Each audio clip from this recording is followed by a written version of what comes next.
So we got Ryan Garcia versus Javier Fortuna this weekend. And this fight should have already happened a while ago. But Ryan Garcia pulled out of the fight because he had anxiety, he said. And that's what made a lot of people frustrated with this guy because he's always posting on social media, TikTok, Instagram, YouTube, etc. And he's like getting all this fame and getting all this credit, but he's not actually doing his job and stepping in the ring and fighting the fighters we want to see him fight. Because he pulled out of the fight with Javier Fortuna with anxiety the first time.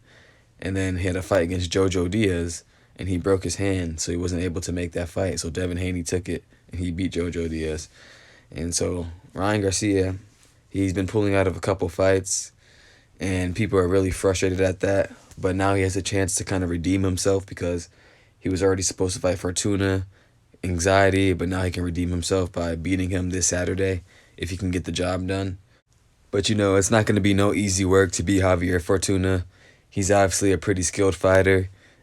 He's a good, experienced fighter.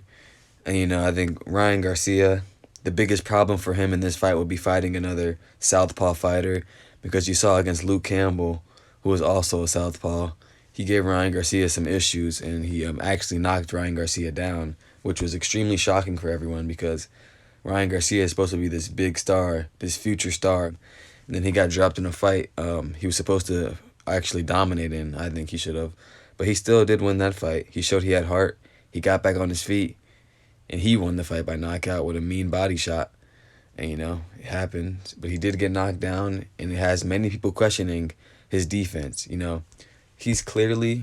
has speed. He has power. We see him on the reflex bag, the Cobra bags. He's being all flashy on the Instagram and TikTok. You can clearly see he has speed, he has power, he has accuracy. But, one thing he doesn't really post a lot on the social medias and Instagram is working on the defense. So, I wonder if he just only has the offensive skills. I don't know if he has the defense to take him farther enough in this sport against the best of the best. But, we'll see on Saturday, and we'll see what happens. A problem in the Luke Campbell fight is that a lot of the time when Ryan Garcia would attack, he would go inside of his lead foot. Inside of Luke Campbell's lead foot. But when an orthodox fights a southpaw fighter, both fighters want their foot to be on the outside of their opponent's lead foot when attacking in. So you can line up your rear hand with their center line. Because if you take an inside step, you're lining yourself up with your opponent's rear hand. And that could lead you to get countered and knocked out or knocked down. And that's what Ryan Garcia did a lot in the fight. And that's what ultimately got him knocked down. Flat foot. It seems like he wants to. Oh, left hand sends the kick. Oh, left hand sends the kick. Ooh, that brother's floating in the air. So you see in these photos, with his foot positioning, he can lead himself into getting countered with a mean left hand because you can see there's no defense responsibility.